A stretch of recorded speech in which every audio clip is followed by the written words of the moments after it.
Harper Children's Audio presents Walk Two Moons by Sharon Creech, read by Hope Davis. Copyright 1994 by Sharon Creech. Production copyright 2006 by HarperCollins Publishers.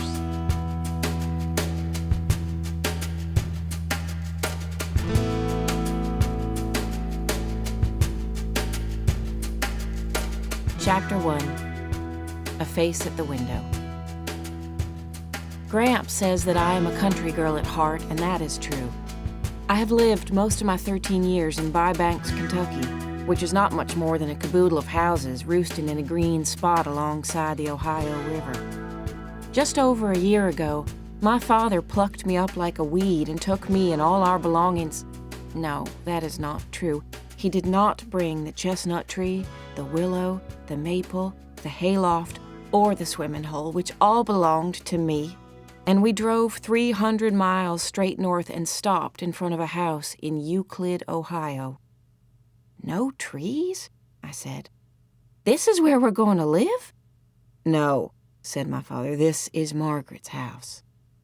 The front door of the house opened, and a lady with wild red hair stood there.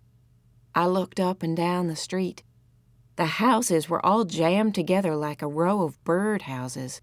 In front of each house was a tiny square of grass, and in front of that was a thin gray sidewalk running alongside a gray road.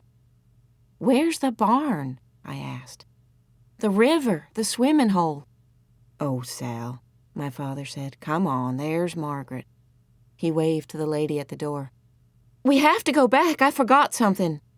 The lady with the wild red hair opened the door and came out onto the porch.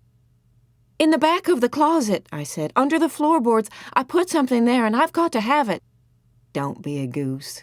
Come and see Margaret." I did not want to see Margaret. I stood there, looking around, and that's when I saw the face pressed up against an upstairs window next door. It was a round girl's face, and it looked afraid. I didn't know it then, but that face belonged to Phoebe Winterbottom, a girl who had a powerful imagination, who would become my friend, and who would have many peculiar things happen to her. Not long ago, when I was locked in a car with my grandparents for 6 days, I told them the story of Phoebe, and when I finished telling them, or maybe even as I was telling them, I realized that the story of Phoebe was like the plaster wall in our old house in Bybanks, Kentucky. My father started chipping away at a plaster wall in the living room of our house in Bybanks shortly after my mother left us one April morning. Our house was an old farmhouse that my parents had been restoring, room by room. Each night, as he waited to hear from my mother, he chipped away at that wall. On the night that we got the bad news that she was not returning, he pounded and pounded on that wall with a chisel and hammer. At 2 o'clock in the morning, he came up to my room. I was not asleep. He led me downstairs and showed me what he had found. Hidden behind the wall was a brick fireplace. The reason that Phoebe's story reminds me of that plaster wall and the hidden fireplace is that beneath Phoebe's story was another one, mine.